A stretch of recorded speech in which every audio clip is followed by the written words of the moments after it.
मनुष्य के कर्मों का फल। बहुत समय पहले की बात है। एक छोटे से गांव में रमेश नाम का एक किसान रहता था। वह मेहनती था, लेकिन उसके विचार अच्छे नहीं थे।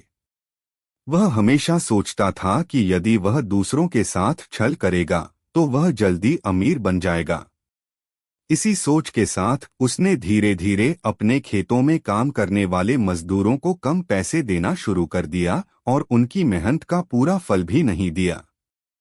वह अपने पड़ोसियों के साथ भी छलकपट से पेश आता था और हमेशा उन्हें धोखा देने की सोचता रहता था। कुछ समय बाद रमेश की फसलें खराब होने लगीं। उसके खेतों में कीड़े लग गए और फसलें बर्बाद हो गईं। उसने बहुत कोशिश की, परंतु कोई फायदा नहीं हुआ।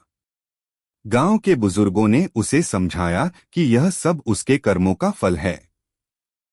जो व्यक्ति दूसरों का बुरा करता है उसके साथ भी बुरा ही होता है। रमेश ने उनकी बातों पर ध्यान नहीं दिया और सोचा कि यह महज संयोग है। लेकिन धीरे धीरे उसकी संपत्ति घटने लगी और उसे आर्थिक संकट का सामना करना पड़ा। गांव के लोग उससे दूर होने लगे क्योंकि वे जानते थे कि वह ईमानदार नहीं है।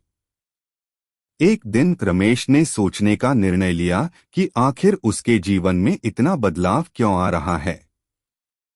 उसने गहराई से सोचा और उसे एहसास हुआ कि उसकी गलत आदतों और बुरे कर्मों की वजह से ही उसका जीवन इस स्थिति में पहुंचा है। तब उसने ठान लिया कि वह अब से अच्छे कर्म करेगा और दूसरों के साथ ईमानदारी से पेश आएगा।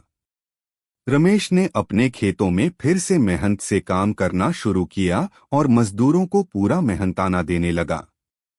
उसने अपने पड़ोसियों के साथ भी अच्छे संबंध बनाए और दूसरों की मदद करना शुरू किया। धीरे धीरे उसकी फसलें फिर से अच्छी होने लगीं और उसकी आर्थिक स्थिति भी सुधरने लगी। इस कहानी से हमें यह शिक्षा मिलती है कि मनुष्य के कर्म ही उसके भविष्य का निर्माण करते हैं। अच्छे कर्मों का फल हमेशा अच्छा होता है और बुरे कर्मों का परिणाम अंततः बुरा ही होता है। शिक्षा: जैसा कर्म करोगे वैसा ही फल मिलेगा।